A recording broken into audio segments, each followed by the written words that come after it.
Do you know what VA disability for GERD is? Today, we'll unravel the mystery around this medical condition and how it can qualify for VA disability, from understanding GERD itself to exploring the VA's rating system and learning how to claim it as a disability. First, let's answer the question, what is GERD? GERD, or gastroesophageal reflux disease, is a common medical condition characterized by persistent acid reflux. Imagine a burning sensation in your throat or chest, like heartburn, but more intense and frequent. That's GERD for you. But what does that mean, really? Well, to put it simply, GERD is when the stomach acid, or occasionally stomach content, flows back into your food pipe, the esophagus. This backward flow, this reflux, can irritate the lining of your esophagus, causing discomfort and, over time, potentially serious complications. So what brings about GERD? It's mainly a result of a weak lower esophageal sphincter. The lower esophageal sphincter is a bundle of muscles at the low end of the esophagus, where it meets the stomach. When it's working as it should, it acts like a one-way gate, letting food into the stomach but not back up into the esophagus. But if this sphincter weakens or relaxes at the wrong times, voila, you've got yourself a case of GERD. Factors like obesity, pregnancy, smoking, certain foods, or medications can contribute to GERD by putting extra pressure on your abdomen and lower esophageal sphincter. It's a bit like a garden hose with a kink, causing the water, or in this case acid, to back up. Now that we know what GERD is, let's talk about how the VA rates this condition. To help spread awareness about VA benefit topics such as this, hit the like button and subscribe. In the realm of the VA, GERD, or gastroesophageal reflux disease, is rated under the VA's diagnostic code 7206 for gastroesophageal reflux disease. The VA uses a rating schedule to determine the severity of a veteran's disability, and in turn, the amount of compensation they receive.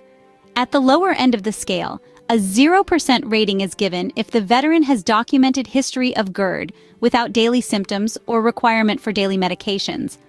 As of 2024, no compensation is given at this percentage. A 10% rating is given if the veteran experiences symptoms like heartburn or reflux, but these symptoms are not entirely disabling. The veteran has documented history of esophageal stricture that requires daily medications to control dysphagia, but is otherwise asymptomatic or veteran shows no symptoms most days. The veteran may still be able to work and function relatively normally. As of 2024, a single veteran with no dependents and a 10% rating would receive $171.23 monthly. The VA ramps up the rating to 30% if the veteran experiences more severe symptoms that may affect their daily life. These might include symptoms like pain only partially relieved by standard treatment, or periods of incapacitation and documented history of recurrent esophageal stricture as causing dysphagia, which requires dilatation no more than 2 times per year. A 30% rating increases the monthly compensation to $524.31 for a single veteran with no dependents. A 50% rating is assigned if the condition is even more debilitating. This could include symptoms like vomiting, weight loss, or anemia. Veteran also has documented history of recurrent or refractory esophageal strictures causing dysphagia, which requires at least one of the following: 1. Dilatation 3 or more times per year, 2. Dilatation using steroids at least 1 time per year, or 3. Esophageal stent placement. As of 2024, this rating would provide a monthly compensation of $1,075.16 for a single veteran with no dependents. At the top of the scale, a 80% rating is assigned for particularly severe cases. This might include conditions like malnutrition or significant weight loss due to GERD. Veteran also has documented history of recurrent or refractory esophageal stricture, causing dysphagia with at least one of the symptoms present. 1. Aspiration. 2. Undernutrition. And/or 3. Substantial weight loss as defined by 4.112a. And treatment with either surgical correction of esophageal stricture or percutaneous esophago-gastrointestinal tube, PEG tube. A 80% rating provides a monthly compensation of $1,995.01 for a single veteran with no dependents as of 2024. Keep in mind that these ratings are not permanent and can be reassessed over time. If your condition improves, your rating might decrease. But if your condition worsens, you can file for an increase in your disability rating. With this understanding, you might be wondering how to claim this condition. Let's talk about that next. To claim gastroesophageal reflux disease, or GERD, as a VA disability, Veterans must first file a claim with the Department of Veterans Affairs. This involves submitting a VA Form 21-526-EZ, also known as the Application for Disability Compensation and Related Compensation Benefits. In this application, you'll need to clearly state that GERD is a medical condition you believe is connected to your military service. This is where it's important to include any medical records, doctor's notes, or other evidence that supports your claim. If you have a history of GERD symptoms while in service, or if symptoms began shortly after your service ended, make sure this is clearly documented. Now, you might be wondering if there are conditions that can be claimed secondary to GERD to increase the VA rating. Well, yes, there are. Conditions like Barrett's esophagus, a condition that can result from long-term GERD, or even sleep apnea, if it can be proven that the apnea is caused or aggravated by GERD, can be claimed as secondary conditions. Next up is the Compensation and Pension, or C&P, exam. This is a medical exam performed by a VA or VA-contracted physician. The purpose of this exam is to evaluate the current severity of your condition and its impact on your everyday life. It's important to be honest and thorough during this exam. Don't downplay your symptoms. The more accurately you can describe your condition and how it affects you, the better. At the C&P exam, you can expect the doctor to ask detailed questions about your symptoms, their frequency, and their severity.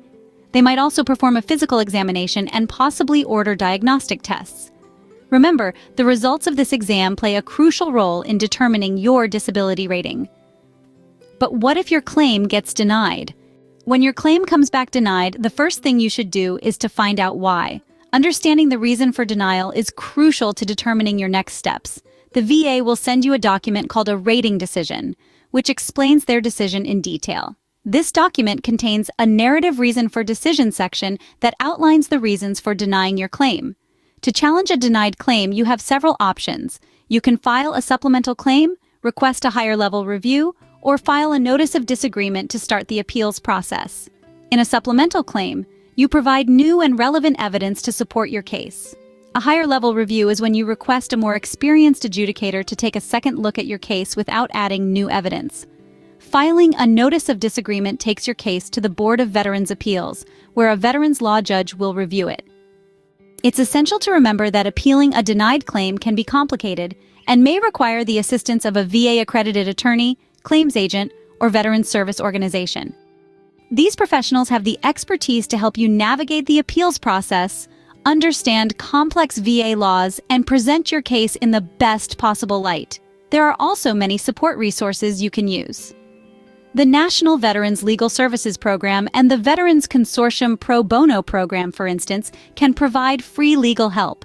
Websites like the VA's own e-benefits portal and various online forums and communities can also offer support and advice. Remember, a denied claim is not the end of your journey. It's just a detour. With the right tools, information, and support, you can challenge the decision and continue your fight for the benefits you deserve. So, there you have it. A complete guide to VA disability for GERD. In this video, we've delved deep into the topic of GERD, a medical condition that's becoming increasingly common among veterans. We've learned about its causes, symptoms, and the medical implications it brings along. This knowledge is integral, as understanding your condition is the first step towards managing it effectively. Dealing with a denied claim can be a challenging experience. However, we've explored how to understand the reasons behind the denial from the claim notification form. The appeal process can certainly seem overwhelming, but remember, you're not alone in this journey. There are numerous resources available to aid you in appealing a denied claim successfully. Remember, the process may seem daunting, but with the right knowledge and resources, you can navigate it successfully. Thank you for watching. Please share this video with fellow veterans who will find this video helpful. And check out more of our videos and resources that may be helpful to you in the description box below.